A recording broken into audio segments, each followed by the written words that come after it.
Xitoy Xalq Respublikasida Coca-Cola iste'molidan voz kechildi. Xitoy Sog'liqni saqlash qo'mitasi tomonidan sotuvdagi oziq-ovqat va gazlangan ichimliklar ro'yxatidan ushbu ichimlik butunlay olib tashlandi hamda undan santexnika tozalash vositalari sifatida o'liklarni kimyoviy tozalash suyuqligi kabi foydalanishga qaror qilindi. Xitoy Respublikasining tegishli va inson salomatligiga mas'ul qo'mitalari tomonidan AQShni The Coca-Cola kompaniyasining alkogolsiz gazlangan ichimliklaridan Coca-Cola ichimligi iste'mol tovarlar ro'yxatidan olib tashlandi. Bunga sabab uning ingredientlari tarkibidagi inson salomatligi uchun qaytarib bo'lmas oqibatlarga olib keluvchi moddalar mavjudligi bilan izohlandi. Bu ma'lumotni isbotlash uchun Xitoy qamoqxonalaridan 500 ta mahbusni tajriba sinov sifatida foydalandi. Ularga kuniga 3 mahal 6 oy davomida Coca-Cola ichimligi berildi. 75 mahbus sinovlar natijasida vafot etdi. 150 ta mahbus nogironlik darajasigacha yetib bordi. Tekshiruvlar davomida ularda turli xil surunkali kasalliklar va sog'liq uchun yuqori darajadagi xavfli vaziyatlar vujudga keldi. Qolgan mahbuslarda o'rta og'ir holatlar, ichki a'zolarning yemirilishi aniqlandi. Tajribalar davomida ijobiy natijalar ham ma'lum bo'ladi. Ya'ni ushbu ichimliklardan sanitariya vositasi sifatida o'liklarni tozalashda foydalanish mumkinligi aniqlandi. Natijada Xitoy Respublikasi Sog'liqni saqlash vazirligi tomonidan oziq-ovqat savdo rastalaridan alkogolsiz gazlangan Coca-Cola ichimliklarini zudlik bilan olib tashlash qarori qabul qilindi. 2006 yilda esa Turkiya davlatida dunyoda birinchi marotaba Coca-Cola kompaniyasiga nisbatan ushbu ichimlikning tarkibi salomatlik uchun o'ta zararli deb topiladi va bu gigant kompaniyaga nisbatan Turkiya tomonidan jinoiy ish qo'zg'atiladi. Keyin esa sud tekshiruv ishlari olib borilgan. Bunga esa ichimlikni tarkibini ko'rsatuvchi etiketka sababchi bo'lgan. Gap shundaki, etiketkada ko'rsatilgan shakar, fosfor kislota, karamel, kofein, uglekislota va yana qanaqadir ekstrakt modda turk mutaxassislarining shubhasiga sababchi bo'ladi. Oqibatda Coca-Cola kompaniyasi o'sha ekstrakt moddaning nimadan olinishini ochiqlashga majbur bo'ladi. Kompaniyaning ma'lumotiga ko'ra, shubhaga sababchi bo'lgan ekstrakt Meksika va Kanar orollarida yashovchi kashinil hasharotidan olinishi haqida bayonot beradi. Bu hasharot o'simlik poyasiga tirmashib yopishadi va o'sha o'simlikning sharbati bilan oziqlanadi. Gap shundaki, bu hasharot o'simlikdan sharbatni so'rish davomida umuman harakatlanmaydi va qotib qoladi. Faqatgina urchish mavsumida joyidan qimirlaydi.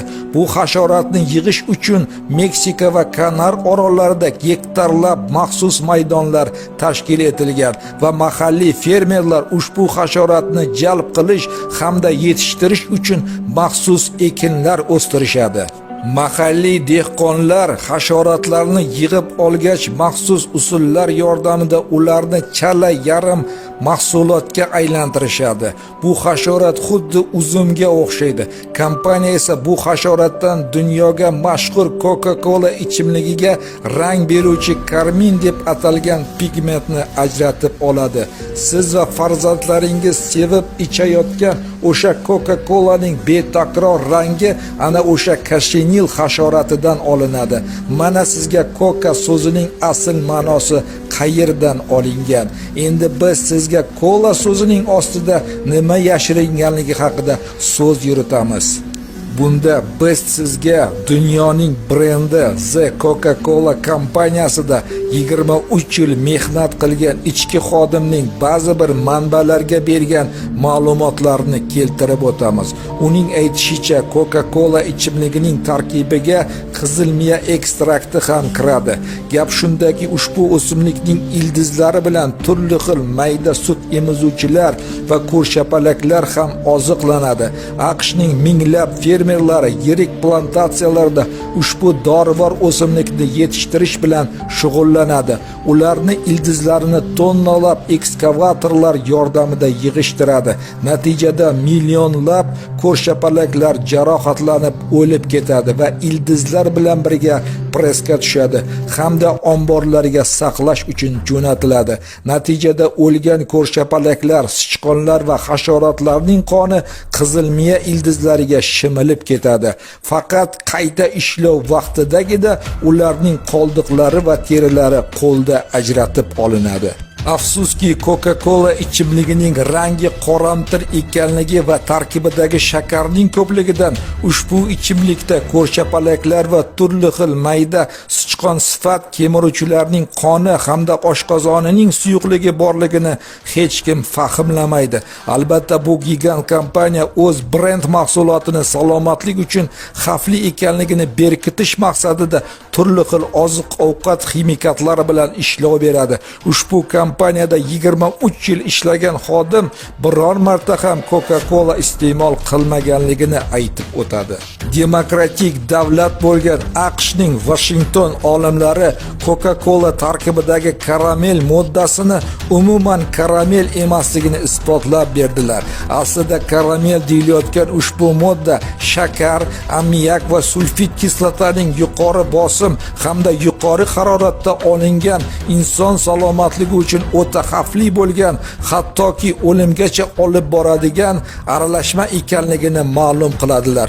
Bu zahar inson organizmida ushbu ichimlikka nisbatan moyillikni vujudga keltirib, o'pka, jigar, oshqozon osti bezi saratonini hamda leykemiyani keltirib chiqarishini aniqlashadi.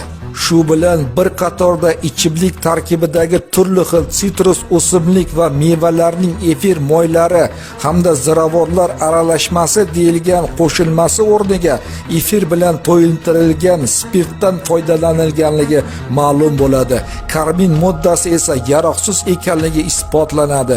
Ehtimolki shuning uchun ham Coca-Cola ichimligini ko'plab davlatlar umuman ishlab chiqarishmaydi. Musulmon va islomni tan olgan davlatlarda esa bu ichimlikni sotish tugul mamlakatga olib kirish mutlaqo taqiqlangan. Hindiston Oliy sudi tomonidan mamlakatda ushbu ichimlikning sotuvi taqiqlangan. Angliya, Ukraina va Latviya davlatlarida maktablarning boshlang'ich sinf o'quvchilariga Coca-Cola ichimligini iste'mol qilinishi cheklangan. O'zingizni ehtiyot qiling, salomatligingizni qadriga yeting. E'tiboringiz uchun rahmat.